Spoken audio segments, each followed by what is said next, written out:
چلیے، اعوذ باللہ من الشیطان الرجیم، بسم اللہ الرحمن الرحیم۔ میت کو دفنانے کے بعد، دعا مانگنے کے بعد لوگ اپنے اپنے کاموں میں، اپنے اپنے گھروں میں مصروف ہو جاتے ہیں۔ دوبارہ سے زندگی کی وہی روٹین شروع ہو جاتی۔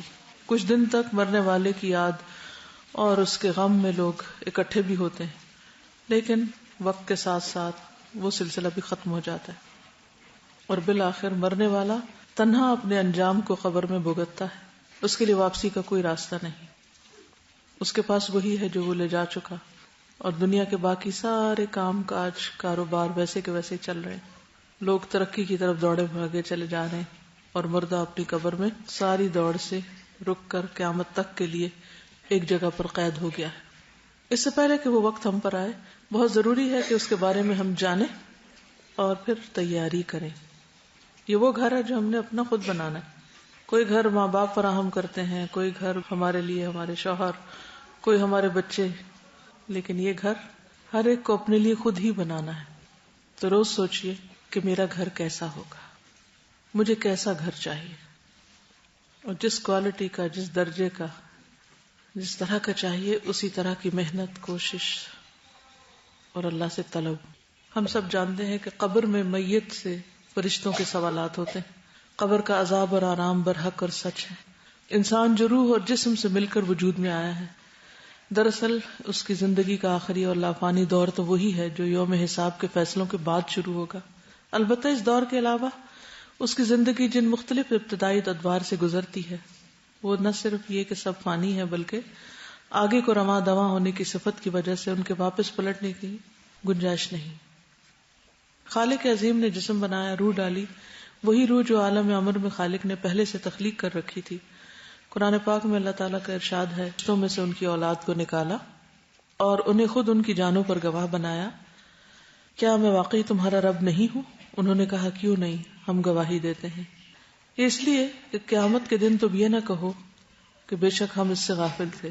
بہرحال اللہ تعالیٰ نے ہمیں بنایا، اور ہماری زندگی پیدائش سے پہلے بھی مختلف اطوار سے گزری، پھر پیدائش کے بعد بھی بچپن، جوانی، بڑھاپا، اور پھر اس کے بعد اگلے اطوار یا اگلے ادوار، جس میں قبر اور اس کا حساب کتاب، اور پھر وہاں سے اٹھ کر حشر میں حساب کتاب اور آخری منزل اور ہمیشہ کی زندگی انسان کو نصیب ہوگی۔ جس طرح دنیا کی زندگی میں ایک مخصوص وقت گزرتا ہے، اسی طرح قبر میں بھی ایک مخصوص وقت تک کے لیے ہم ہوتے ہیں۔ دیکھیے کہ ایک وہ وقت تھا جب آدم کی پشت سے آپ کو پیدا کیا گیا، اور آپ انتظار میں رہے یہاں تک کہ آپ دنیا میں آ گئے۔ وہ مدت، وہ عرصہ، وہ وقت کتنا تھا، کچھ معلوم نہیں ہمیں۔ هل اتى على الانسان حين من الدهر لم يكن شيئا مذكورا۔ انسان تو تھا، لیکن اس کو پتا نہیں کہ وہ کہاں تھا، اور اس کا کوئی ذکر بھی نہیں تھا، نام بھی نہیں تھا۔ پھر ماں کے پیٹ میں 9 مہینے، پھر اس کے بعد دنیا میں۔ زندگی کا ایک بڑا عرصہ 6، 7، 8، 10 سال تک کہاں رہے؟ غفلت کا، بے ہوشی کا۔ پھر انسان سوچ سمجھ کی عمر کو پہنچتا ہے، شعور کو، بلوغت کی عمر کو، جوان ہوتا ہے۔ پھر چند سال ہوتے ہیں کہ پھر دوبارہ حافظہ ختم ہونے لگتا ہے، اور پھر بڑھاپے میں قدم رکھ لیتا ہے، اور پھر اگر زندہ رہے بھی تو کچھ کرنے کے قابل نہیں ہوتا۔ تو موسٹ پروڈکٹیو زندگی کب ہو سکتی؟ بہترین حصہ کون سا ہے؟ اس وقت آپ میں سے میجورٹی کے پاس، لیکن افسوس یہ کہ شیطان عمر کے اسی حصے کو لغویات میں اور فضولیات میں کہہ کر کہ ابھی تو تم جوان ہو، کھانے پینے اور عیاشی کرنے کے دن ہیں، اس لیے ابھی آخرت کے بارے میں مت سوچو۔ لیکن بہت جلد وہ وقت آ پہنچتا ہے کہ کبھی جوانی میں ہی موت آ جاتی ہے، اور کبھی بڑھاپے کے بعد۔ پھر قبر کی زندگی ہے، تو قبر کی زندگی کتنی طویل ہے؟ برزخ کا قیام کتنا ہے؟ 9 مہینے، 10 سال، 40 سال، 100 سال، کوئی پتہ نہیں، اللہ کے علم ہے۔ کیونکہ قیامت کا علم اللہ کے پاس ہے، وہی جانتا ہے کہ کب کون دنیا سے جائے گا اور کب کون قبر سے اٹھے گا، وہی اٹھائے گا سب۔ حشر کا ایک دن، ٹائم لائن بنائیے نا، حشر کا دن کتنا؟ 50,000 سال، اس کے بعد جنت ہے، جہنم، اور وہ مدت اور وہ زندگی کتنی؟ ہمیشہ، انفینٹ۔ اب آپ مجھے یہ بتائیے کہ کرنے کا وقت کتنا سا ہے؟ بس اس سارے میں پیچھے بھی چلے جائیے، آگے بھی چلے جائیے، بیچ میں چند سال، کیا اس میں ہم اللہ کی اطاعت میں اپنا وقت نہیں گزار سکتے؟ کیا ہم اپنے جان مال جسم روح دل دماغ ہر چیز سے اللہ کو راضی کرنے کے لیے کوشش نہیں کر سکتے؟ چند سالوں کی تو بات ہے. ہم نے کیوں یہ سوچ لیا کہ یہ چند سال صرف کھانے پینے اور بد پرہیزیاں کرنے اور عیش و عشرت کرنے کے اور حرام کام کرنے کے، اور پھر بڑھاپے میں توبہ کر لیں گے. کون جانتا ہے بڑھاپا آتا ہے کہ نہیں آتا. اپنی زندگی کے اس وقت کے ایک ایک لمحے کو، جب تک اللہ نے ہم کو ہوش دی، سننے سوچنے سمجھنے کی صلاحیت دی ہے، اس کو بہترین سے بہترین کاموں میں لگا دیں، اور کبھی سستی نہ کریں، اور کبھی کسی اچھے کام کو بوجھ نہ سمجھیں کہ ہائے ہمیں یہ کیوں کرنا پڑ رہا ہے، اب یہ بھی کرو اب یہ بھی کرو، اب ہم تھک گئے. نہیں، ہم شکر کریں کہ اللہ نے ہمیں چن کے اپنے اس دین کی تعلیم دی اور ہمارے ساتھ بھلائی کا ارادہ کیا، اور پھر آگے بڑھ کے لوگوں کی مدد کریں کہ وہ بھی اپنی زندگیوں کو موسٹ پروڈکٹیو بنائیں اور بہترین طریقے سے اس دنیا سے جائیں، تاکہ کوئی ریگریٹس نہ ہو کہ لا عیش الا عیش الاخرہ. عیش تو آخرت کا عیش ہے، زندگی تو وہ زندگی، اور یہاں کام کرنا ہے ہمیں. اور پھر لقد خلقنا الانسان فی کبد، اللہ نے انسان کو مشقت میں پیدا کیا، تو راحتوں کے پیچھے مت دوڑے، مشقتوں کو انجوائے کریں، کام کرنے کو انجوائے کریں. تو 3 طرح کے وقت ہو گئے. ایک ہے جو بالکل غفلت کا وقت ہے، ایک وہ وقت ہے جو شعور کا وقت ہے، اور ایک وہ وقت ہے جو پھر غفلت کا، اور اس کے بعد پھر جزا کا اول دور جو پورے شعور میں ہے انسان کے لیے. انسان کے لیے وہ وقت کیسا ہوگا؟ بے ہوشی کا نہیں ہے قبر کا وقت، بلکہ ہوش و حواس کا وقت ہے. اور پھر آخرت کا تو ایک ایک مرحلہ انسان کے سامنے ہوگا. تو عقل مندی اس میں ہے کہ جس وقت کو ہم بے شعوری میں گزارنا چاہتے اس کو بھی باشعور بنا لیں، جاگتے رہیں، جاگ کر زندگی بسر کریں اور اپنے کل کے لیے کچھ کر لیں. یا ایھا الذین آمنوا اتقوا اللہ ولتنظر نفس ما قدمت لغد واتقوا اللہ. اللہ سے ڈرو، اور چاہیے کہ ہر شخص دیکھے کل کے لیے کیا کیا، قبر کا گھر کیسا تیار کیا اور آخرت کا کیسا، اور اللہ سے ڈرو. تو اللہ کا ڈر جو ہے وہی اس زندگی کو بہتر بنا سکتا ہے. قبر کی زندگی کیسی زندگی؟ ہر ایک کی قبر کا ایک بار بھینچا جانا، ہر ایک کی قبر اس کو بھینچتی، حق کرتی. نبی صلی اللہ علیہ وسلم نے فرمایا قبر کو ایک مرتبہ بھینچا جاتا ہے، سکڑتی. اگر کوئی شخص اس عمل سے بچ سکتا تو وہ سعد بن معاذ ہوتے. کبھی آپ کو بھیڑ سے، رش سے، دبنے سے، کراؤڈ سے وحشت تو نہیں ہوتی؟ میرا سانس رک جائے گا، کلاسٹروفوبیا تو نہیں؟ وہ کہتی کہ میں عمرے پہ گئی، اتنا رش ہوتا تھا کہ میں کعبے کی طرف جا نہیں پاتی، تو میں رونا شروع کر دیتی تھی کہ I can't breathe. پھر قبر میں اندھیرا. رسول اللہ صلی اللہ علیہ وسلم نے فرمایا یہ قبریں اپنے رہنے والوں پر اندھیرے سے بھری ہوتی ہیں، اور اللہ ان کو میری نماز کی وجہ سے روشن کر دے گا. یعنی نماز جنازہ جو آپ لوگوں پہ پڑھتے تھے. اندھیرے سے ڈر لگتا ہے، اندھیرے سے خوف آتا ہے، اندھیرے سے وحشت ہوتی. اندھیرا بے چین کرنے والی چیز ہے. ٹھیک ہے جب تک آپ سوتے ہیں آرام کرتے ہیں ٹھیک ہے، ادروائز آپ اندھیرے میں جاگ کے بیٹھے رہیں، کس قدر بیزاری ہو. قبر میں عقل کا لوٹایا جانا. عبداللہ ابن عمر سے مروی ہے کہ ایک مرتبہ رسول اللہ صلی اللہ علیہ وسلم نے قبروں میں امتحان لینے والے فرشتوں کا تذکرہ کیا. عمر رضی اللہ عنہ کہنے لگے اے اللہ کے رسول، کیا اس وقت ہماری عقلیں لوٹا دی جائیں گی؟ آپ نے فرمایا ہاں بالکل آج کی طرح. یہ مسند احمد کی روایت. بالکل آج کی طرح تم ہوش و حواس میں ہوگے، عقل میں ہوگے، پتہ چل رہا ہوگا یہ کیا ہو رہا ہے، یہ اندھیرا ہے، یہ کیڑا ہے، یہ فلاں ہے. مومن اور قبر کی زندگی، جان نکالنے کا مرحلہ. ان الذين قالوا ربنا الله ثم استقاموا تتنزل عليهم الملائكة الا تخافوا ولا تحزنوا وابشروا بالجنة التي كنتم توعدون. بے شک وہ لوگ جنہوں نے کہا اللہ ہمارا رب ہے، پھر خوب جمے رہے، ان پر فرشتے اترتے، نہیں موت کے وقت جو فرشتے آتے ہیں ان کے پاس، کہتے نہ ڈرو نہ غم کرو، اس جنت سے خوش ہو جاؤ جس کا تم وعدہ کیے جاتے ہو. یعنی ان کے لیے خوشخبری لے کر آتے ہیں. الذین تتوفاہم الملائکۃ طیبین یقولون سلام علیکم، سلام کرتے ہوئے آتے ہیں. ادخلوا الجنۃ بما کنتم تعملون. تو جنت کا ٹکڑا بن جاتی ہے قبر ان کے لیے. ادخلوا، کہاں داخل ہو جاؤ اس وقت؟ موت کے بعد، یعنی چلو جنت کی طرف بڑھو. نبی صلی اللہ علیہ وسلم نے فرمایا بندہ مومن جب دنیا سے رخصتی اور سفر آخرت پہ جانے کے قریب ہوتا ہے تو اس کی طرف آسمان سے روشن چہروں والے فرشتے آتے ہیں، گویا کہ ان کے چہرے سورج کی طرح ہوں. ان کے پاس جنت کا کفن، جنت کی حنوط ہوتی، تحد نگاہ بیٹھ جاتے ہیں دور تک جہاں تک کوئی دیکھ سکے. ملک الموت سرہانے آ کے بیٹھ جاتے ہیں، کہتے ہیں نفس مطمئنہ اللہ کی مغفرت اور خوشنودی کی طرف چلو. چنانچہ اس کی روح اس طرح بہہ کر نکل جاتی جیسے مشکیزے کے منہ سے پانی کا قطرہ. ملک الموت اسے پکڑ لیتے ہیں اور دوسرے فرشتے پلک جھپکنے کی مقدار بھی اس کی روح کو ملک الموت کے ہاتھ میں نہیں رہنے دیتے. وہ تو لیتے ہیں اور فوراً، جیسے ڈاکٹر ڈلیوری کے وقت بچے کو جو لے رہا ہوتا ہے لے کے فوراً آگے ہینڈ اوور کرتا ہے، بلکہ ان سے لے کر اسے کفن میں لپیٹ کر پھر اپنی لائی ہوئی حنوط مل کے لے جاتے ہیں. اس کے جسم سے ایسی خوشبو آتی جیسے مشک کا ایک خوشگوار جھونکا جو زمین پر محسوس ہو سکے. پھر فرشتے اس روح کو لے کر اوپر چڑھ جاتے ہیں. تو روح کے ساتھ تو یہ انجام ہوتا ہے کہ وہ اوپر چلی جاتی، اب باقی جسم رہ جاتا ہے. موت کے وقت مومن اللہ سے ملاقات کو پسند کرتا ہے کیونکہ اسے جنت کی خوشخبری مل چکی ہوتی ہے. ایمان والوں کی روح کا آسمانوں پر استقبال ہوتا ہے. تحیتہم یوم یلقونہ سلام وأعد لہم اجرا کریما. ان کی دعا جس دن وہ اس سے ملیں گے سلام ہوگی، اور اس نے ان کے لیے باعزت اجر تیار کر رکھا ہے. یعنی یہ قیامت کے دن بھی، جنت میں بھی، اور اس سے پہلے بھی جب روح جاتی تو ان کے اعزاز کے ساتھ استقبال. حدیث میں آتا ہے، سنن ابن ماجہ کی روایت ہے، فرشتے مومن کی روح کو آسمان کی طرف چڑھا لے جاتے ہیں. آسمان کا دروازہ کھلتا ہے، پوچھا جاتا ہے یہ کون ہے؟ کہا جاتا ہے فلاں شخص ہے.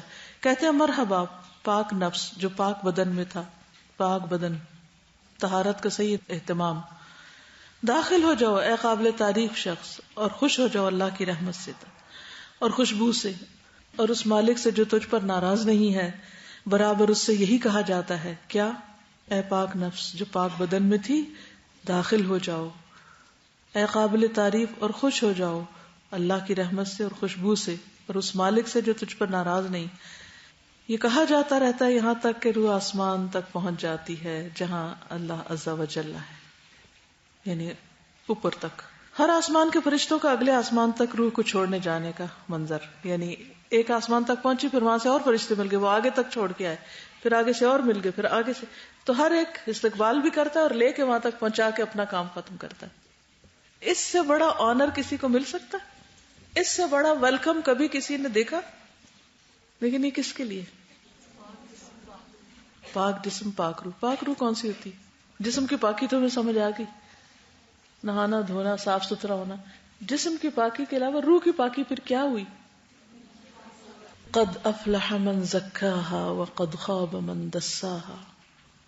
اپنے دل کو حسد، نفرتوں، شک، شبہات، شہوات، ان سب چیزوں سے صاف کرنا، ہر ایک کو معاف کر کے پرسکون رہنا. فرشتے اس روح کو لے کر اوپر چڑھ جاتے ہیں. فرشتوں کے جس گروہ پر بھی ان کا گزر ہوتا ہے وہ گروہ پوچھتا ہے یہ پاکیزہ روح کون ہے؟ وہ جواب میں اس کا بہترین نام بتاتے ہیں جس سے دنیا میں لوگ پکارتے تھے، حتیٰ کہ وہ اسے لے کر آسمان دنیا تک پہنچ جاتے ہیں. اس کے لیے دروازے کھلواتے ہیں تو دروازہ کھول دیا جاتا ہے تو ہر آسمان کے مقرب فرشتے اس کے ساتھ ساتھ چلتے ہیں اس آسمان کی طرف جو اس کے بعد آتا ہے. اس طرح اسے 7ویں آسمان تک پہنچا دیا جاتا ہے. بلندیاں ہی بلندیاں. ایسی روح کے لیے کیا وحشت ہوگی؟ کچھ بھی نہیں. پھر روحوں سے ملاقات. فرشتے نیک روح کو اہل ایمان کی ارواح کے پاس لاتے ہیں اور وہ اس روح سے خوش ہوتے ہیں، اس سے زیادہ کہ جو تم کو کسی بچھڑے ہوئے شخص کی آمد سے ہوتی ہے، اور اس سے دریافت کرتے ہیں فلاں کا کیا ہوا، فلاں نے کیا کیا. پھر وہ ارواح کہتی ہیں تم ابھی ٹھہر جاؤ، اس کو چھوڑ دو، یہ دنیا کے غم میں مبتلا تھا. یعنی اتنے سوال نہ کرو، یہ دنیا کے غموں کو چھوڑ کے آیا ہے، اسے ریسٹ کرنے دو. ایسے نا جیسے کوئی مہمان آتا ہے تو آتے ہی لوگ اس سے بہت سی باتیں پوچھنے لگتے ہیں، تو پھر کوئی ہمدرد بیچ میں سے کیا کہتے ہیں، چلو چھوڑو اب باتیں بند کرو، اس کو آرام کرنے دو. پھر روحیں نئی آنے والی روح سے دنیا کے حالات اور خبریں پوچھتی ہیں کیونکہ اور تو ان کا کوئی واسطہ ذریعہ رستہ نہیں.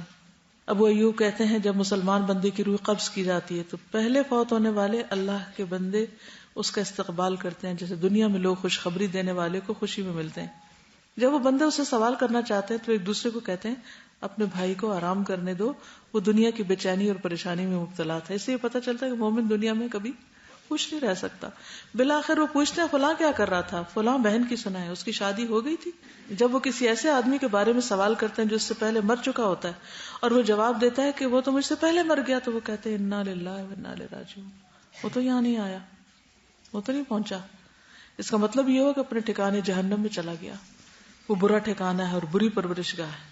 اللہ تعالیٰ کے ان بندوں پر ان کے نیک اعمال پیش کیے جاتے ہیں. جب وہ اپنا اچھا عمل دیکھ لیتے تو خوش ہوتے ہیں اور کہتے ہیں اے اللہ یہ تیری اپنے بندے پر نعمت ہے، تو اس کو پورا کر دے. اور جب وہ برا عمل دیکھتے ہیں تو کہتے ہیں اے اللہ اپنے بندے پر رجوع کر. یعنی اپنی رحمت کر. تو اس سے کیا پتہ چلتا ہے کہ جو فوت ہو جاتے ہیں وہ پیچھے والوں کے لیے انٹرسٹڈ ہوتے ہیں. ان کی اپنی ایک دنیا، ہماری اپنی ایک دنیا ہے. خواب کے ذریعے کہیں ملاقات ہو تو اللہ ہی بہتر جانتا کیسے، ادروائز ہر کوئی اپنی اپنی دنیا میں. تو واسطہ کون ہے خبریں پہنچانے کا؟ بعد کے لوگ جو وہاں مر کے جاتے ہیں.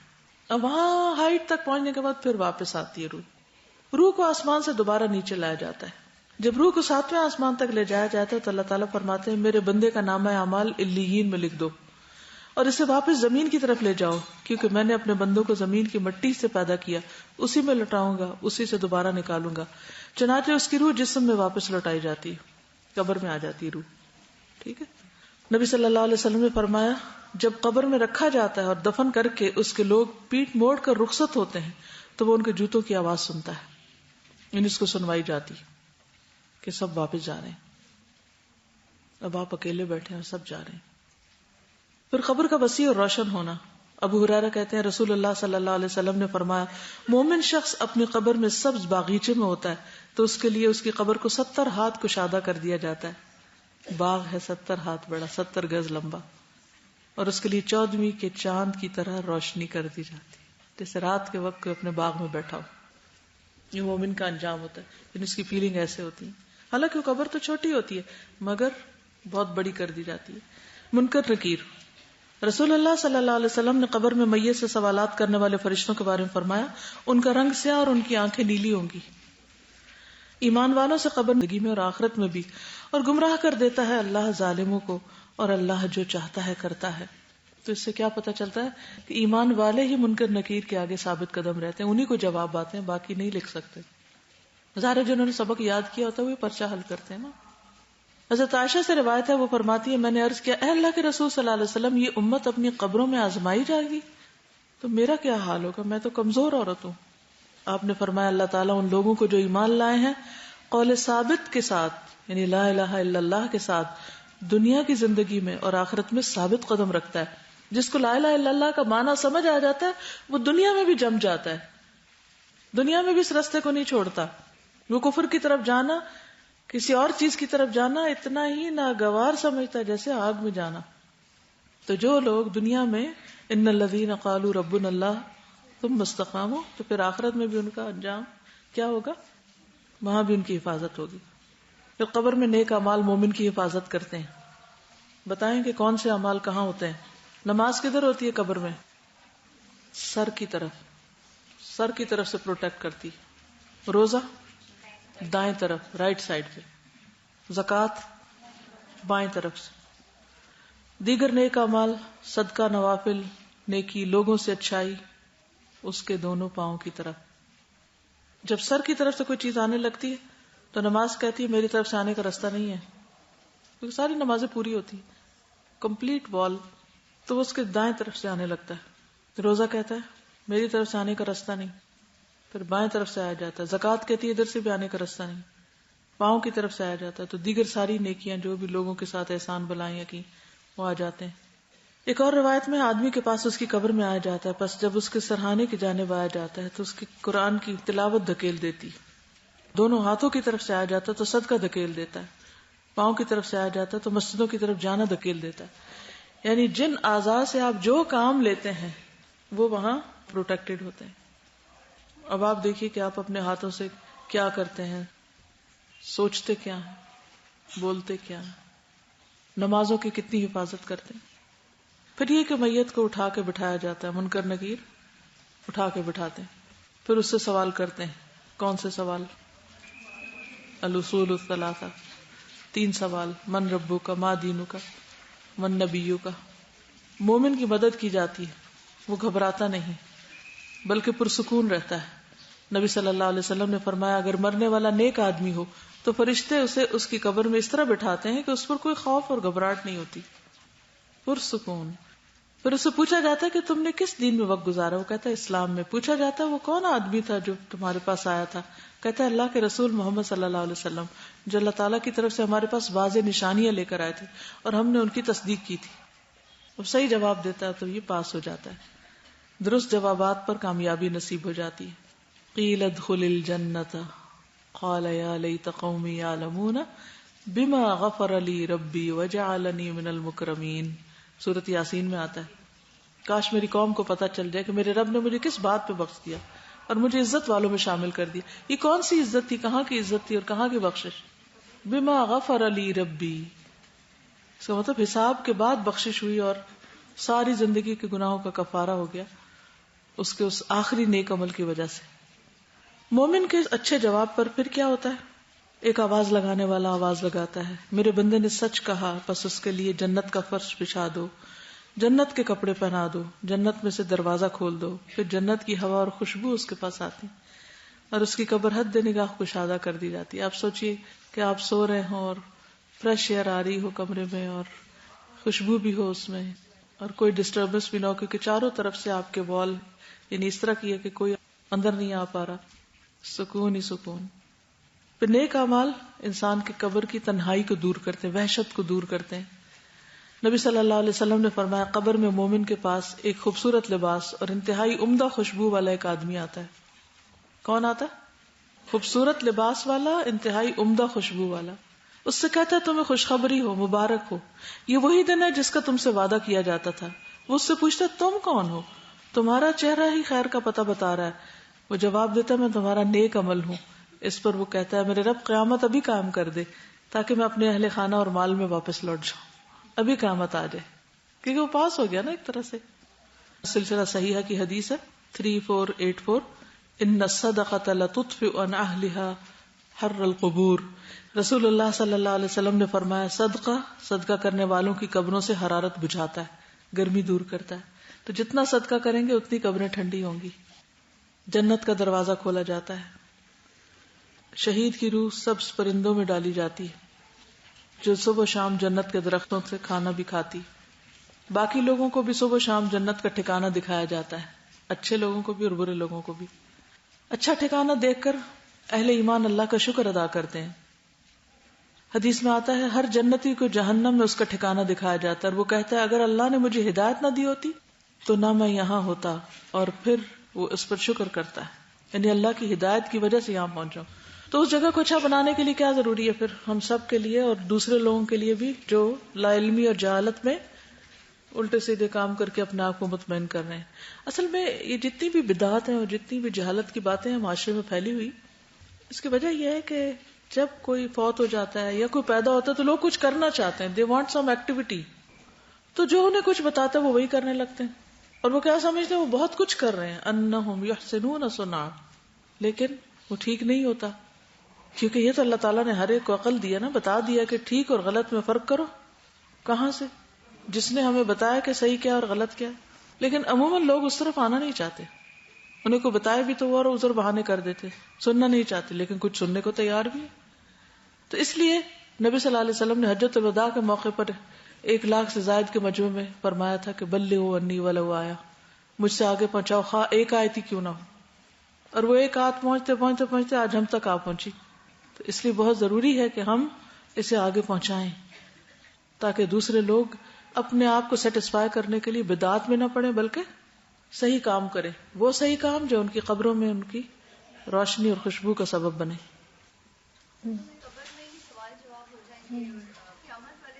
جی یہ پوچھ رہی ہیں کہ اگر قبر میں حساب کتاب ہو گیا اور سب کچھ ہو گیا تو قیامت والے دن کے حساب کتاب کا کیا مقصد ہے. کبھی آپ نے کوئی کسی گورنمنٹ جاب کے لیے انٹرویو دیا ہو، کبھی ایڈمیشن کے لیے آپ کہیں گئے ہوں، پہلا مرحلہ کیا ہوتا ہے؟ سیدھے ہی جا کے تو جس نے آپ کا فیصلہ کرنا ہے اس کے دفتر میں پہنچ جاتے ہیں؟ کیا ہوتا ہے؟ انٹری ٹیسٹ ہوتا ہے، اس کے پاس اپلیکیشن ہوتی ہے، پھر اپلیکیشن جہاں آپ سبمٹ کراتے ہیں اس میں کوئی سوال ہوتے ہیں. کبھی آپ نے ویزا اپلیکیشن بھری ہے؟ وہاں کچھ سوال لکھے ہوتے ہیں، وہاں بھی سوال لکھے ہوتے ہیں. پھر جب آپ کو ویزا دینا ہوتا ہے پھر آپ انٹرویو دینے جاتے ہیں، کچھ سوال ہوتے ہیں وہاں. جی ایسے سوال ہوتے ہیں جو منکر نکیر بھی شاید نہ کریں آپ سے.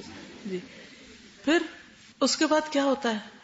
جب آپ امیگریشن پہ پہنچتے ہیں جس ملک کے لیے آپ جاتے ہیں وہاں سوال ہوتے ہیں، تو آپ ان کو یہ کیوں نہیں کہتے وہ جو آپ نے پیپر میں لکھے تھے وہ کافی نہیں تھے، یا وہ جو آپ نے اپنی ایمبیسی میں ہم سے پوچھے وہ نہیں کافی تھے؟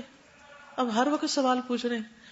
ہر مرحلے کا اپنا ایک تقاضا ہے اور اللہ تعالیٰ نے یہ سلسلہ ایسا رکھا ہے کیونکہ آپ دیکھیے فوتگی کے بعد قیامت تک کی یہ ایک زندگی ہے، برزخ کی زندگی، اس میں بھی خوشی اور غم ہے. اس کی خوشی اور غم کے لیے سوال ہو رہے ہیں یہاں کہ اس کو کیسے گزرنا ہے. جب قیامت آ جائے گی تو یہ زندگی دوبارہ ختم ہو جائے گی. دیر از اندر اینڈ ٹو دس لائف، قبر کی لائف، اور پھر ایک اگلا مرحلہ شروع ہوگا، پھر وہاں الگ سوال ہوں گے. رائٹ؟ جو جنت اور جہنم کا بھی حال دکھا دیا جائے گا نا، تو پھر اس میں مجھے تھوڑا سا کنفیوژن ہے. دیکھیے شارٹ لسٹ کرتے ہیں نا، یہ لفظ ہے نا شارٹ لسٹنگ، لیکن وہ فائنل ڈیسیژن نہیں ہوتا. شارٹ لسٹنگ ہوتی جاتی پھر آگے جا کر تو جو شارٹ لسٹنگ کے بیچ کا ٹائم ہوتا ہے اس میں بھی ایک ہوپ ہوتی ہے نا. اور پھر وہ ان کو ٹاپ پہ نہیں بھی رکھتے تو کہاں رکھتے ہیں؟ نہیں، ویٹنگ لسٹ کے علاوہ بھی کہیں نہ کہیں لگا دیتے ہیں. CSS کیا کسی نے؟ آپ نے جو کسی نے ایگزام دیا ہو تو آپ کو پتا ہے کہ اس میں جو ٹاپ کے لوگ ہوتے ہیں ان کو کہیں اور لے جاتے ہیں جو اس سے کم، اس سے، اور پھر باقیوں کو صاف کر دیتے ہیں. اسی طرح آخرت کا حساب کتاب اس لیے کہ وہاں کس درجے تک کس نے پہنچنا ہے، ایگزیکٹ پلیسمنٹ وہاں ہوگی، کس گروپ میں جانا ہے، کس سیکشن میں آپ کا داخلہ ہوا ہے، کس ایریا میں آپ جائیں گے، کہاں رہیں گے، کیا کیا کریں گے، کیا نہیں. تو یہ پروسیسز ہیں، رائٹ، جس کے بعد آپ اپنی اصل منزل تک پہنچیں گے. کچھ لوگ بلا حساب جائیں گے، کچھ کا حساب ہوگا، ٹھیک ہے نا. تو کچھ لوگوں کا تو اگلا حساب ہے ہی نہیں، وہ پہلے سے ساکت ہو گیا. کچھ کا بس اتنا ہی کافی ہے. کئی لوگ تو کہتے ہیں کہ یہ اللہ تعالیٰ تو بہت انصاف کرنے والے ہیں، جو پہلے فوت ہو گئے وہ اتنا عرصہ قبر میں عذاب یا اس کیفیت میں رہیں گے. بہت اچھا سوال ہے کہ کچھ لوگ پہلے فوت ہو گئے وہ ابھی سے عذاب بھگت رہے ہیں، کچھ ہمارے بعد فوت ہوں گے ان کا جب شروع ہوگا. دیکھیے کہ جب ہم اس دنیا سے نکل جاتے ہیں نا، فوت ہو جاتے ہیں، تو جس دنیا میں جاتے ہیں نا وہاں ہم اس ٹائم کی لمٹ سے باہر آ جاتے ہیں. ٹھیک ہے نا. یہ ٹائم کہاں کے لیے؟ اس دنیا کے لیے نا. آپ کو پتا مریخ پہ ٹائم اور طرح ہے، مریخ کا دن اور طرح ہے. سارے پلانٹس پہ ایک دن کی جو مقدار ہے وہ فرق ہے. کوئی دن 1000 سال کے ہیں، کوئی 50,000 سال کا ہے. اب یہ اللہ کو پتا ہے کون کب فوت ہوا، اس کو اتنے وقت میں اس برے عمل کی اتنی سخت سزا دینی ہے. اس کو 4 ڈگری دینی ہے، اس کو 10 ڈگری دینی ہے. وہاں پہ اسٹوڈینٹس آتے ہیں تو جو بہت شوق سے آتے ہیں، بڑے اس بات پہ خوش ہوتے ہیں ہمارا ایڈمیشن ہو گیا، ایک مرحلہ امتحان کا پاس ہو گیا. پھر جب وہ کلاس میں انٹر ہوتے ہیں تو پتہ چلتا ہے اب تو شروع ہوا ہے، پھر انہیں وہ مشکل لگنے لگتا ہے. پھر جب 10 پاروں سے گزرتے ہیں تو انہیں لگتا ہے کہ اچھا اب تو 10 ہو گئے، اب شاید آگے آسان ہوگا. پتہ چلتا ہے اگلے 11 پارا اس سے زیادہ مشکل ہے. پھر جب 30 پارے ہو جاتے ہیں انہیں لگتا ہے اب ختم ہوا، لیکن پریکٹیکل شروع ہو جاتا ہے. وہ اور مشکل ہے. تو اس میں یہ ہے کہ ہر مرحلہ جو ہے وہ اس کا اپنا ایک امتحان ہے اور اپنے ایک لائف. ایک اور بات یہ کہ یہ سب باتیں تو ٹھیک ہے، ہم اپنی اپنی عقل کے مطابق ان کو جسٹیفائی کر رہے ہیں، لیکن حقیقت یہ ہے کہ یہ سب کچھ چونکہ اللہ سبحانہ وتعالیٰ نے بتایا اور ہمارا کام ہے ایمان لانا اور ہم اس کو مانتے ہیں. ہمیں نہیں پتا کیسے ہوگا لیکن یہ ہوگا ضرور. جب جنت اور دوزخ دکھا دی جائے گی تو یہ بتا دی جائے گا کہ تم نے دوزخ میں جانا ہے، تم نے جنت میں جانا ہے. صرف ڈیمو دکھائیں گے یہ بھی ہو سکتا ہے اور یہ بھی ہو سکتا ہے. نہیں یہ نہیں کہ یہاں بھی ہو سکتا ہے، وہ تو اللہ ہی کو پتا ہے، لیکن یہ ہے کہ یہ تمہارا ٹھکانہ ہے، یعنی کہ جنت میں تم جانے والے، اس کو خوشخبری سنا دی جاتی. دیکھیے جو قیامت کا دن ہے نا، اگر آپ عقیدہ پڑھیں گے نا تو انشاءاللہ اس میں دیکھیں گے کہ اس دن کے جو مناظر اور اس دن کی جو تپش اور دھوپ اور پیغمبر جو ہیں وہ تک گھبرا اٹھیں گے. تو وہ دن ایک الگ پھر ایک نیا امتحان ہے. ٹھیک ہے نا. مثلاً اگر کوئی آپ کو بتا بھی دے، مثلاً آپ کی شادی ہوئی کسی دوسرے ملک اور آپ کو کوئی بتائے آپ کا گھر بہت ہی اچھا ہے، فلاں سٹوری پہ ہے، اتنا بڑا ہے، ایسا ہے ویسا ہے، تو آپ کہا ہے میں ابھی پہنچ جاؤں وہاں. پھر آپ کو کیا کرنا پڑتا ہے؟ ویزا لگوانا پڑتا ہے، ادھر سے گزر ادھر سے گزر ادھر سے ادھر، الٹیمیٹلی جا پہنچتے ہیں آپ. ٹھیک. اسی طرح آخرت میں بھی چاہے وہ جنت میں کسی نے جانا ہے، مگر یہ بیچ کے سفر جو ہے اس کے بھی مرحلے. میں اس کو اس طرح سے سمجھتی ہوں کہ مطلب پہلے سے انجام بے شک بتا دیا جاتا ہے کہ تمہارا یہ ٹھکانہ ہوگا، لیکن قیامت کے دن وہ ایک حجت پوری ہونی ہے، عدالت لگنی ہے، گواہیاں ہونی ہیں، وہ پورا پروسیس اللہ تعالیٰ کر کے حجت تمام کر دیں گے. بالکل صحیح.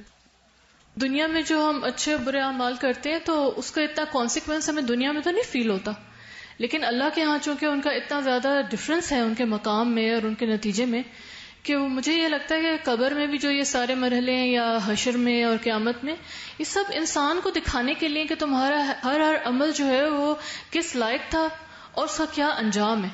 تو قبر میں اس کو ایک جھلک دکھائی جاتی ہے اور وہاں پہ اس کو کمپلیٹ اس کا جو ہے وہ حقیقت سامنے آ جائے گی.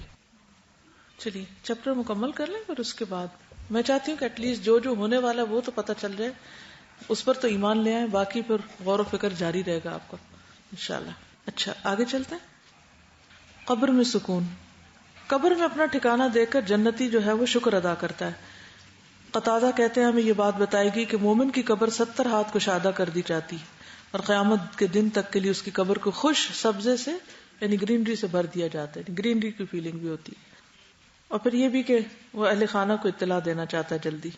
وہ کہتا ہے مجھے چھوڑ دو, میں اپنے گھر والوں کو خوشخبری دوں, لیکن اسے کہا جاتا نہیں اب آرام کرو. یہ مسند احمد کی حدیث ہے. مومن کو وہاں سلا دیا جاتا ہے یعنی آرام کرنے کو کہا جاتا ہے.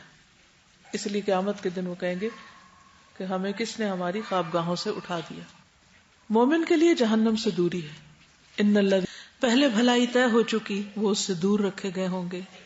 وہ اس کی آہٹ نہیں سنیں گے اور اس میں جسے ان کے دل چاہیں گے ہمیشہ رہنے والے ہیں. وَهُمْ فِي مَشْتَهَتْ أَنفُسُهُمْ خَالِدُونَ. انہیں سب سے بڑی گھبراہٹ غمگین نہ کرے گی اور انہیں آگے لینے کے لیے فرشتے آئیں گے. یہ ہے تمہارا وہ دن جس کا تم وعدہ دیے جاتے تھے.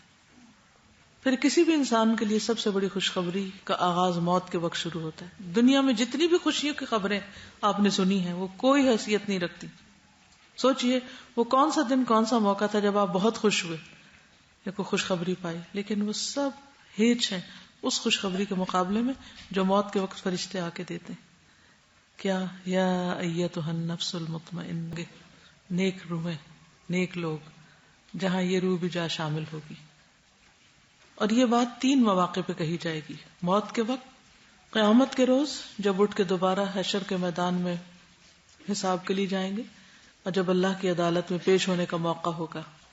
اس وقت یہ لوگ ہر گھبراہٹ سے دور رکھے جائیں گے. اولئک عنہا مبعدون.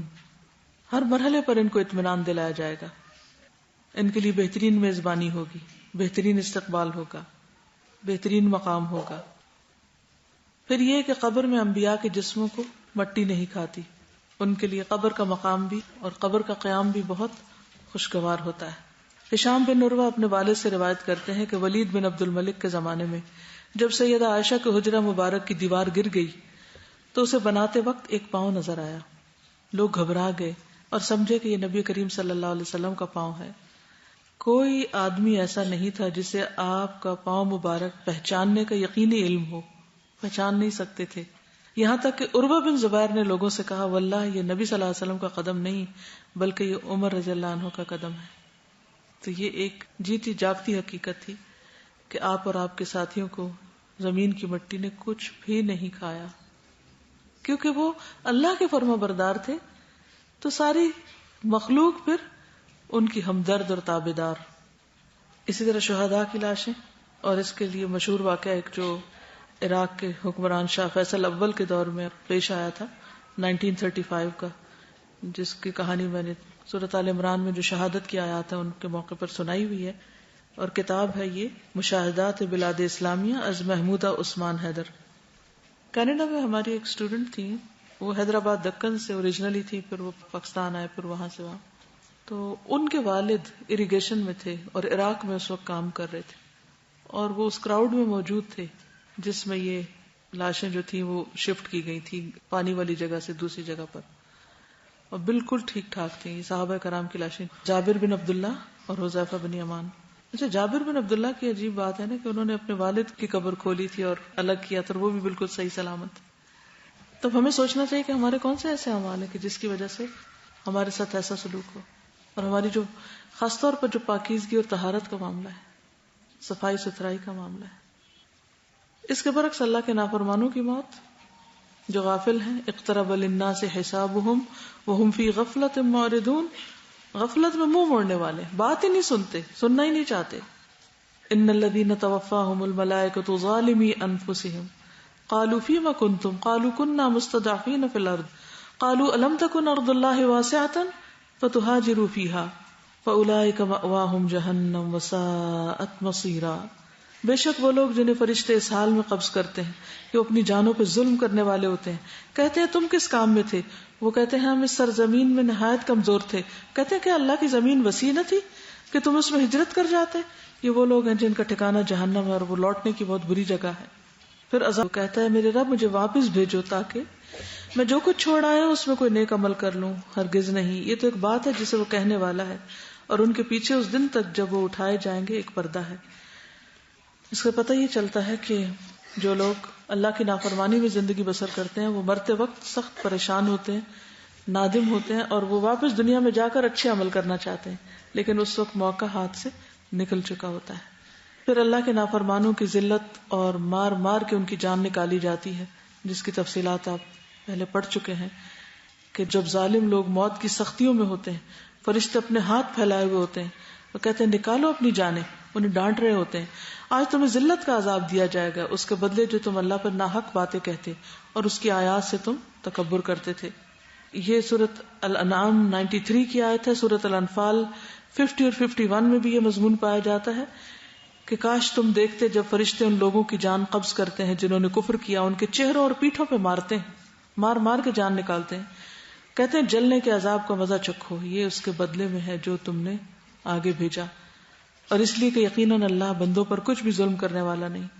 پھر فَكَيْفَ إِذَا تَوَفَّتْهُمُ الْمَلَائِكَةُ يَضْرِبُونَ وُجُوهَهُمْ وَأَدْبَارَهُمْ سورۃ محمد۔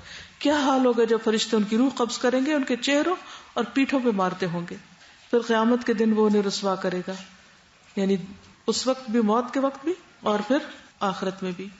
پھر اسی طرح جیسے مومن کی موت کا منظر ہے، کافر کی موت کا منظر بھی ہے، اسی طرح فرشتے آتے ہیں اور اس کے پاس بیٹھتے ہیں اور ان کے پاس ٹارٹ ہوتے ہیں، ملک الموت سرہانے بیٹھتے ہیں، اس سے کہتے ہیں اے نفس خبیثہ، اللہ کی ناراضگی اور غصے کی طرف چل۔ یہ سن کر روح اس کے جسم میں دوڑنے لگتی ہے اور ملک الموت اسے اس طرح کھینچتے ہیں جیسے گیلی اون سے سیخ کھینچی جاتی ہے، اور اسے پکڑ لیتے ہیں۔ فرشتے ایک پلک جھپک نہیں مقدار میں اسے نہیں چھوڑتے اور اسے ٹاٹ میں لپیٹ لیتے ہیں۔ گندا بدبودار کپڑا ہوتا ہے، ٹاٹ ہوتا ہے، بوری ہوتی ہے جس میں وہ لپیٹ کے اوپر لے جائی جاتی ہے۔ اور پھر کافر جو ہے یا اللہ کا نافرمان جو ہے وہ اللہ کی ملاقات نہیں چاہتا کیونکہ وہ جرم کر کے دنیا سے گزرا ہوتا ہے۔ اسی طرح مسلسل عذاب کی خبر ان کو دی جاتی ہے۔ مسند احمد میں ہے کہ اگر وہ گناہگار آدمی ہو تو فرشتے کہتے ہیں اے خبیث روح جو خبیث جسم سے نکل رہی ہے، نکل، قابل مذمت ہو کر نکل، کھولتے ہوئے پانی اور کانٹے دار کھانے کی خوشخبری قبول کر، اس کے علاوہ دیگر انواع و اقسام کے عذاب کی خوشخبری بھی قبول کر۔ اس کے سامنے یہ جملے بار بار دہرائے جاتے ہیں تاکہ روح نکل جاتی، یعنی اسے بار بار بتایا جاتا ہے، سنایا جاتا ہے اب تمہارے ساتھ یہ ہونے والا، اب تمہارے ساتھ یہ ہونے والا۔ ادھر سے پٹائی ہو رہی ہے، ادھر سے بری خبریں سنائی جا رہی، اور ادھر سے وہ بھاگنے کی کوشش کر رہا ہے لیکن اب وہ پوری طرح قید ہے۔ پھر انتہائی بدبو اٹھتی ہے، جیسے وہاں خوشبو ہے تو یہاں بدبو اٹھتی ہے، اور ایک روایت میں تھے کہ فرشتے اسے ٹاٹ میں لپیٹ لیتے ہیں، ایسی بدبو ہوتی ہے جو کسی بھی مردار کی سب سے زیادہ بری بو زمین پہ ہو سکتی ہے۔ پھر آسمان کے دروازے نہیں کھولے جاتے، کوئی مرحبا نہیں ہوتا اور اس کو پٹک دیا جاتا ہے واپس۔ پھر اسی طرح جب وہ آسمان سے گرایا جاتا ہے تو سجین میں اس کا اعمال نامہ لکھ دیا جاتا ہے اور اس کی روح واپس جسم میں لوٹائی جاتی ہے قبر کے اندر۔ وہ قبر میں نہ جانے کی تمنا کرتا ہے۔ حدیث میں آتا، صحیح بخاری کی روایت ہے، ان کانت غیر صالحۃ، اگر مرنے والا غیر صالح نہ نیک انسان ہے تو کہتا ہے بربادی، مجھے کہاں لے کے جا رہے ہو۔ اس کی آواز انسان کے علاوہ ہر مخلوق سنتی ہے، اگر انسان سن پائے تو بے ہوش ہو جائے۔ پھر قبر میں سوال جواب کا حال شروع ہوتا ہے، خوف کی حالت میں اٹھتا ہے اور کہتا ہے ہاں لا ادری، مجھے نہیں پتا، مجھے نہیں پتا، ہر سوال کا یہی جواب دیتا ہے۔ اور پھر جب وہ یہ کہتا ہے تو اس کے بعد اسے ایک لوہے کے ہتھوڑے سے زور سے مارا جاتا ہے، اور اتنے بھیانک طریقے سے چیختا ہے کہ انسان اور جن کے علاوہ ارد گرد کی ساری مخلوق سنتی ہے۔ پھر آسمان سے ایک منادی آواز لگاتا ہے، اس نے جھوٹ بولا، اس کے لیے آگ کا بستر بچھا دو، اسے آگ کا لباس پہنا دو۔ جہنم کا دروازہ کھول دیا جاتا ہے جہاں سے گرم ہوا آتی ہے، قبر تنگ کر دی جاتی ہے کہ پسلیاں ایک دوسرے کے اندر پھنس جاتی ہیں۔ پھر اس کے پاس ایک بدصورت آدمی گندے کپڑے پہن کے آتا ہے جس سے بدبو آ رہی ہوتی ہے، اس سے کہتا ہے تجھے خوشخبری، مبارک، یہ وہی دن ہے جس کا تجھ سے وعدہ کیا گیا تھا۔ وہ پوچھتا تو کون ہے؟ تیرے چہرے سے ہی شر کی خبر معلوم ہوتی ہے۔ وہ کہتا ہے میں تیرا گندا عمل ہوں۔ وہ کہتا ہے میرے رب قیامت نہ قائم کرنا۔ اندھا بہرا فرشتہ مقرر کر دیا جاتا ہے جو خوب مارتا ہے اس کو۔ اس کے پاس لوہے کا ایسا ہتھوڑا ہوتا ہے کہ اگر وہ پہاڑ پہ مارا جائے تو پہاڑ ریزہ ریزہ ہو جائے۔ اس سے وہ مار پٹائی ہوتی ہے اس کی، یہاں تک کہ مشرق اور مغرب کے بیچ کی ہر چیز سنتی ہے سوائے جن و انس کے، اور وہ مردہ بھی مٹی ہو جاتا ہے، پھر دوبارہ روح ڈالی جاتی، پھر مٹی ہو جاتا ہے، پھر روح ڈالی جاتی، اور اس طرح اس کو سزا دی جاتی، اور پھر اس کی قبر تنگ کر دی جاتی، اس پہ سانپ مسلط کر دیے جاتے ہیں، اور 70 اس میں سے اژدہے ہوتے ہیں، ہر اژدہے کے 7 سر ہوتے ہیں، اور وہ قیامت تک اسے ڈستے اور نوچتے رہتے ہیں۔ یہ حدیث صحیح الترغیب والترہیب کی ہے۔ اور پھر قبر میں اس کا کوئی عمل نہیں ہوتا کہ جو اس کی حفاظت کرے، نہ سر کی طرف، نہ دائیں، نہ بائیں، نہ پاؤں کی طرف۔ اب جو لوگ کچھ بھی نہیں کرتے تو پھر کوئی اور جا کے وہاں رکھائے گا ان کے لیے۔ پھر حسرت کے لیے جنت کا ٹھکانہ دکھایا جاتا ہے کہ اگر تم اچھے کام کرتے تو یہاں آتے، اور یہ حسرت سب سے بری چیز ہے کہ انسان جس چیز کو چاہتا ہو اس کو پا نہ سکے۔ پھر قبر میں نیند کی کیفیت سی ہوتی ہے، اور پھر وہ سو نہیں پاتا کیونکہ اس سے کیڑے مکوڑے سانپ ڈستے اور نوچتے رہتے ہیں، ایسے میں نیند کہاں سے آئے گی۔ پھر قیامت سے پہلے برزخ کا عذاب ہوتا ہے، اور اس کے بارے میں بہت سے لوگوں کو شک ہے کہ پتہ نہیں وہاں عذاب ہے یا نہیں۔ تو قرآن پاک میں سورۃ نوح کی آیت نمبر 25 میں آتا ہے مما خطیئاتہم اغرقوا فادخلوا نارا، اپنی خطاؤں کی وجہ سے وہ غرق کر دیے گئے اور آگ میں داخل کر دیے گئے، حالانکہ پانی میں تو آگ نہیں ہوتی، لیکن اس کا مطلب یہ کہ مرنے کے بعد ان کی روحیں اور جہاں بھی ہیں ان کے جسم آگ میں۔ اور پھر عذاب قبر کا جو تذکرہ ہے اس میں جو سزائیں ہیں وہ ایسے لوگوں کو دی جاتی ہیں۔ نبی صلی اللہ علیہ وسلم نے فرمایا اگر مجھے یہ خطرہ نہ ہوتا کہ تم مردوں کو دفن کرنا چھوڑ دو گے تو میں اللہ سے دعا کرتا کہ وہ تمہیں عذاب قبر سنوا دیتا، ایک دفعہ تم سن لیتے اس کو۔ نبی صلی اللہ علیہ وسلم نے فرمایا میری طرف وحی کی گئی ہے کہ تم لوگ قبروں میں فتنہ دجال کی طرح یا اس سے قریب قریب آزمائے جاؤ گے، یعنی سخت امتحان ہے۔ یہ سن کر مسلمانوں نے چیخنا اور رونا چلانا شروع کر دیا کہ اتنی سخت جگہ ہے وہ، اور ہم کن خوش فہمیوں میں مبتلا ہیں۔ پھر نافرمانوں کے لیے قیامت اور اس کے بعد کا عذاب رسوائی ہے۔ تو اصل خوش نصیب وہ ہے جو عذاب قبر سے بچتا ہے۔ مجھے وہ ایک عمل بتائیے کہ جس کی وجہ سے انسان عذاب قبر سے محفوظ رہے گا۔ سورۃ ملک پڑھنا، شابش۔ اور جنرلی تو نیک عمل سارے انسان کو فائدہ دیں گے، لیکن وہ خاص عمل بتائیے کہ جس کو کرنے سے انسان قبر کے عذاب سے محفوظ رہے گا۔ سرحدوں کی حفاظت کرنے والا۔ نبی صلی اللہ علیہ وسلم نے فرمایا جو شخص اللہ کے راستے میں سرحدوں کی حفاظت کرتے ہوئے فوت ہو جائے اللہ اس کا اجر جاری رکھتا ہے یہاں تک کہ دوبارہ جی اٹھے، اور وہ قبر کے عذاب سے محفوظ رہے گا۔ یعنی جو پہرا دیتے ہیں اللہ کے راستے میں، اپنے کسی ذاتی کام کے لیے نہیں بلکہ اللہ کے راستے میں، کتنا بڑا اجر و ثواب ہے۔ اسی طرح شہید جو ہے اس کا پہلا قطرہ خون کا گرتے ہی سارے گناہ معاف، جنت میں اس کا ٹھکانہ دکھایا جاتا ہے، ایمان کا حلہ پہنایا جاتا ہے، حور عین سے نکاح ہوتا ہے، عذاب قبر سے محفوظ کیا جاتا ہے، فزع اکبر یعنی بڑی گھبراہٹ سے محفوظ کر دیا جاتا ہے، اس کے سر پہ وقار کا تاج رکھا جاتا ہے جس کا ایک ایک یاقوت دنیا و ما فیہا سے بہتر ہوگا۔ پیٹ کے مرض سے فوت ہونے والا جو ہے عذاب قبر سے محفوظ رہے گا۔ جمعہ کے دن یا جمعہ کی رات میں فوت ہونے والا عذاب قبر کی آزمائش سے محفوظ رہے گا۔ سورۃ الملک قبر کے عذاب سے روکنے والی۔ نبی صلی اللہ علیہ وسلم اور صحابہ عذاب قبر سے پناہ مانگا کرتے تھے۔ کون سی دعا تھی؟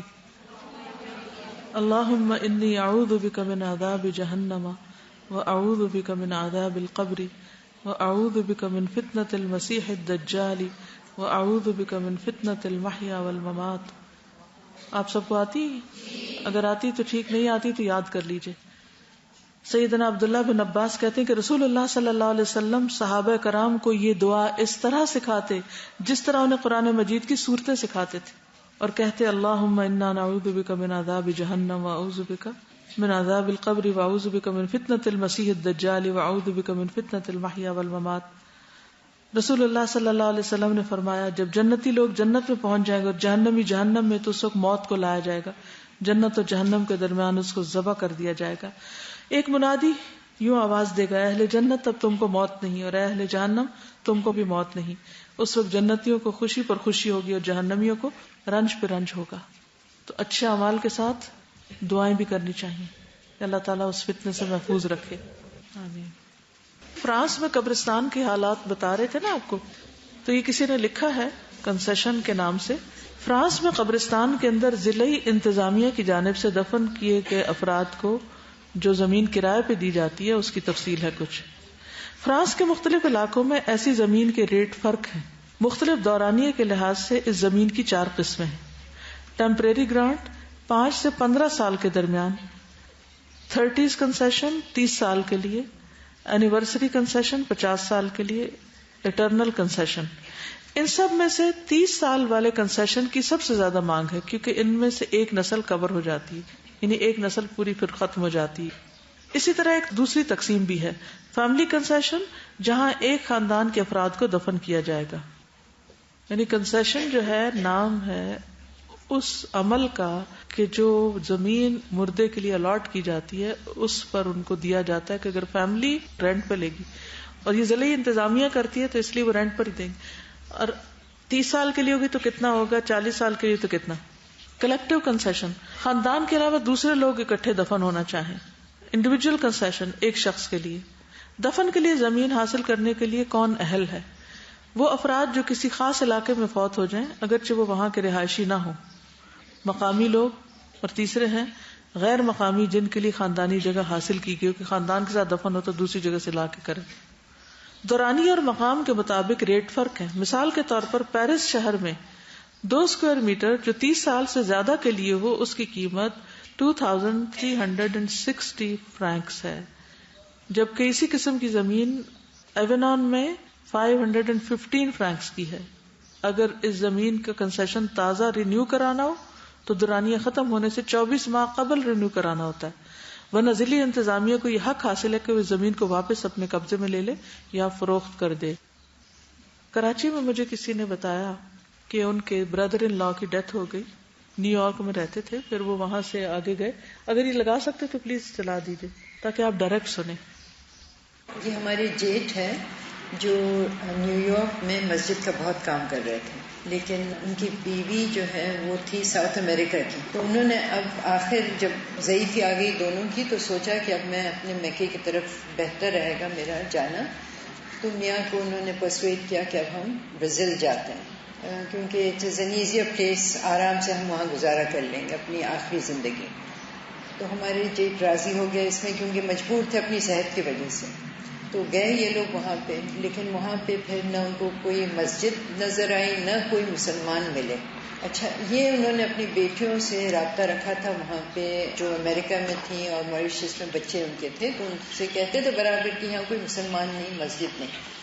تو اتفاق یہ ہوا کہ تبلیغی جماعت گئی موریشس وہاں سے ساؤتھ امریکہ سے, اور ان کی بیٹی سے ملاقات ہوئی موریشس میں کہ پتہ چلا ان کو کہ یہ تو برازیل کے ہیں.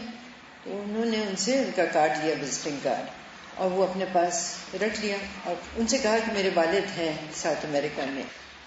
تو اتفاق ہوا کہ ان کے والد اب بہت جلدی سے بیمار بھی ہوئے اور ان کے بالکل ان کا آخری وقت آ گیا. تو یہ بیٹی گئی فلوریڈا سے اپنے والد سے ملنے. پتہ ہی نہیں کہ یہ کیسی جگہ ہے, کہاں جاؤں, کیا کروں, نہ کوئی کسی سے تعلق. تو اس نے پھر وہی لوگوں کو کانٹیکٹ کیا, وہی آدمی کو, کہ میرے والد ایسے بیمار ہیں اور اگر آپ مجھے رہنے وہنے کی کوئی جگہ بتا دیں.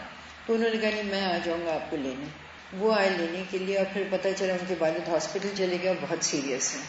تو دونوں گئے ہاسپٹل ملنے کے لیے. تو ان کی وہ ماں بھی تھی سوتیلی, اور پھر ملاقات ہوئی تو سب ٹیوبس وغیرہ لگے ہوئے تھے. انہوں نے اپنے باپ کو کلمہ پڑھایا اور باپ ختم ہو گئے. نہلائے کون؟ نہلانے والا کوئی نہیں, بیٹی کو پتہ ہی نہیں کیا کرنا, اور ماں تو ویسے ہی تھی ساؤتھ امریکن, مسلمان ہو گئی تھی, پھر بھی کچھ علم نہیں. تو اب پریشانی ہوئی. تو یہ ایک آدمی تھے جو انہوں نے نہلایا. اب کفن کا کوئی انتظام نہیں, تو ہاسپٹل سے 2 چادریں لی اور اسی میں ان کو لپٹ کے اب دفنائے کہاں. مسلمانوں کا کوئی دفن کی جگہ نہیں, تو ان کو ٹیکسی میں یہ تینوں گئے, ان کے بھائی بھی تھے ان کی بیوی کے. تو وہ پہلے ہی پہنچ گئے قبرستان, جو 4 گھنٹے کا راستہ تھا دور. یہ لوگ 4 گھنٹے میت کو لے کے چلے اور وہاں پہنچے تو قبر تیار تھی, بھائی نے تیار کروائی تھی, وہ عیسائی بھائی نے. اب وہ ان کو جب پڑھنے والا کوئی نہیں, نماز جنازہ پڑھنے والا وہ آدمی نے پڑھی. اب ان کو یہ کہتی بیٹی کہ مجھے تو پتہ بھی نہیں تھا کیا کرنا, میں تو سنتی ہی رہی. اچھا, وہ کہتی میں نے دیکھا کہ قبر کے پاس ایک سفید ڈبہ رکھا ہوا ہے. اب وہ ڈبے میں کیا ہے مجھے نہیں پتا, لیکن پوچھنے جتنی میں ایموشنل اپسیٹ تھی کہ میں نے پوچھا بھی نہیں. اب دفن جب باپ کو کیا, ڈالا باپ کو قبر میں اور اوپر سے وہ ڈبہ رکھا, تو پھر پوچھا اس نے یہ ہے کیا ڈبے میں. پتا چلا وہ سوتیلی ماں کی باپ کی ہڈیاں ہیں. اس میں ان کو نکالا گیا قبر سے, وہ ہڈیوں کو ان کو دفن کیا گیا اور اوپر سے ان کو ڈبہ رکھا گیا. یعنی مسلمان اور کافر ایک قبر میں اکٹھے ہو گئے, پتہ ہی نہیں کہاں واضح طور پر, اور وہ اتنا مسجد کے کام کر رہے میں بھی دفن نہیں کیا جا سکتا وہاں. اور یہ وہ ہے جنہوں نے نیو یارک میں مسجد بنوائی خود. قبرستان وہاں جو ہوتے ہیں نا, وہ ہمیشہ کے لیے نہیں کوئی دفن ہوتا, اس میں 30 سال 20 سال کے بعد اس میں سے ہڈیاں نکال کے نئے بندے کو دفن کر کے اس کے ساتھ ہی رکھ دیتے. شاید اسی لیے اللہ سبحانہ تعالیٰ نے ہمارے لیے کہا کہ مسلمانوں ہی کی قبرستان میں دفن ہو کے نیچے کی ہڈیاں, ہو سکتا ہے کسی کافر کو عذاب ہو رہا ہو اور اسی قبر میں مسلمان کو ڈال دیا جائے.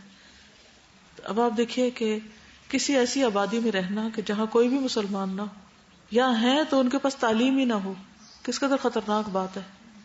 اور یہ بھی اتفاق سے یہ تبلیغی جماعت کے شخص موریشس گئے, جہاں ان کی بیٹی نے ان کا کارڈ لے لیا کہ اچھا آپ ساؤتھ امریکہ سے آئے ہیں, وہاں ہمارے ماں باپ ہوتے ہیں, کوئی مسجد نہیں کچھ نہیں, کیونکہ ظاہر مسجد بنوانے والے تھے تو بیٹی کو خیال آتا ہوگا. اور پھر یہ بھی اللہ کا کرم ہوا کہ وہ اینڈ ٹائم پر اس بندے نے فون اٹھا لیا اور وہ اس کو ایئرپورٹ سے لا کے ہسپتال لے گیا, اور پھر آخری وقت میں انہوں نے کلمہ پڑھا, اسی نے کفن, اسی نے دفن, اسی نے سب کچھ کیا. لیکن مسلمانوں کا قبرستان نہیں تھا اور ہڈیاں ساتھ کس کی ڈال دی گئی بیچ میں. اس لیے یہ تعلیم دینا اور لوگوں کو سکھانا اور بتانا فرض کے درجے میں ہے. ہر ایک کے ساتھ موت لگی ہوئی ہے. السلام علیکم. تازہ میں نے جمعے کو حبیبہ کو خواب میں دیکھا کہ وہ اپنے کمرے میں لیٹی ہوئی ہے اور ڈنڈے سے اپنے دروازے میں جیسے کوئی کھڑا ہے تو اس کو دھکیل رہی ہے اور کافی دیر وہ یہ کر رہی ہے. تو میں دیکھتی ہوں کہ شاید کوئی باہر اس کے دروازے پہ کھڑا ہے, تو میں اس کے ابو کو بلا کے لاتی ہوں تو وہ دیکھتے ہیں دروازہ کھول کے تو واقعی کوئی کھڑا ہوتا ہے. تو میں نے صبح اٹھ کے ان کو بتایا کہ اس طرح سے کچھ ہے. تو اتوار کو ہم لوگ اس کی قبر پہ گئے تو دیکھا کہ اس کی قبر کے اوپر جو یہ چمکیلے سے پنے سے ہوتے ہیں جو قبروں پہ پنیاں, جی وہ پوری چادر جو تھی اس کی قبر کے اوپر کسی نے ڈالی ہوئی تھی. تو وہ ہم نے اتاری اور وہ سارا وہاں سے سب کچھ سمیٹا اور لفافے میں ڈال کے جو ہے وہ گھر لے کے آئے. اور وہاں میں نے ان کو گھر سے سارا بتایا تھا کہ اس طرح سے ہوا ہے. تو میں نے کہا وہاں انتظامیہ سے ہم پوچھیں گے یہ کون کر رہا ہے. تو وہاں سے انہوں نے پوچھا تو وہ کہنے لگے کہ یہ ساتھ والی قبر کے جو لوگ آتے ہیں نا, یہ اس قبر پہ جب ڈالتے ہیں تو ساتھ اس پہ بھی ڈال جاتے ہیں.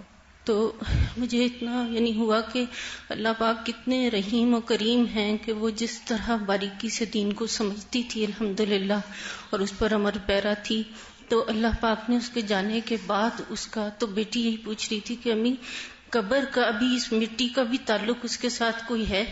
تو یعنی اس سے یہ چیز پتہ چل رہی ہے کہ اللہ پاک نے بعد میں بھی اس کی قبر کو کس طرح الحمدللہ بدعات سے محفوظ کیا ہوا ہے. اللہ پاک کرم کرے ہم سب کے حال پہ. یہ اسی کی قسمت میں ہو سکتا ہے نا کہ مرنے کے بعد بھی بدعات سے بچے, جو زندگی میں بچنے کی فکر کرے گا. کتنا ضروری ہے کہ خود کو بھی اور گھر والوں کو بھی اور دوسروں کو بھی ان جنجالوں سے نکالیں. سبحانک اللہم و بحمدک اشہد ان لا الہ الا انت استغفرک و اتوب الیک. السلام علیکم و رحمۃ اللہ وبرکاتہ.